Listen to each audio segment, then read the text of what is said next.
the more that I've done, all of these practices, at least where I'm at right now with things, it's part having a vision, part what has been put in your heart or in your mind that you feel is important, that you want to share, the life, the gifts, the desires, and all of those things. Some of those things we're just born with, and they're kind of like placed in us, right? So having the agency to stay and have a vision. Let's say you're on a sailboat, you have a destination that you're like going to. Maybe it's not like this exact dock.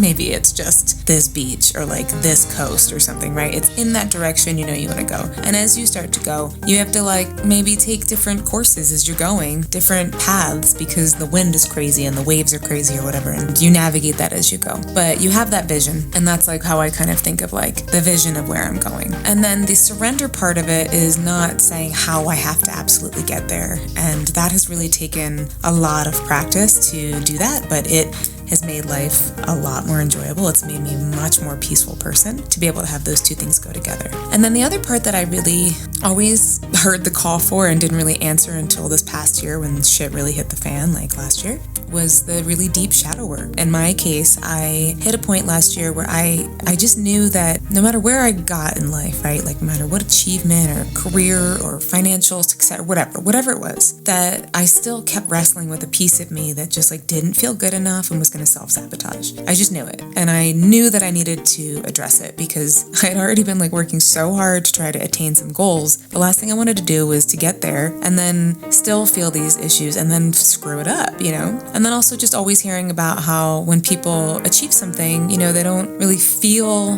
like good necessarily if they haven't done that inner work. So my goal that I have developed over the years of doing this is really to be able to find and maintain and cultivate a space of peace and life fulfillment, almost regardless of what's going on otherwise. I say almost because you need your basic needs obviously met. This is not something that necessarily works if those things are not taken care of, right? But to be able to arrive in a space where I can address the programming and the stories that I was told, that I told myself my whole life about being unworthy and not good enough and, whatever, all those things, and being able to rewrite that story so that I'm much kinder to myself, so that my vision also reflects that, right? So that beach, then we're on the sailboat again, on the beach and trying to get to that shore, that dock, whatever, right? That will be a much kinder vision, intention that I'm setting, and then to surrender and allow myself to just kind of like take the path that shows up as I open up to the divine and the mysteries of this human experience. And doing all of that, again, has really just added so much incredible richness to my life, and as well as like bringing me to, the vision. It's bringing me to the beach. It's taking me there.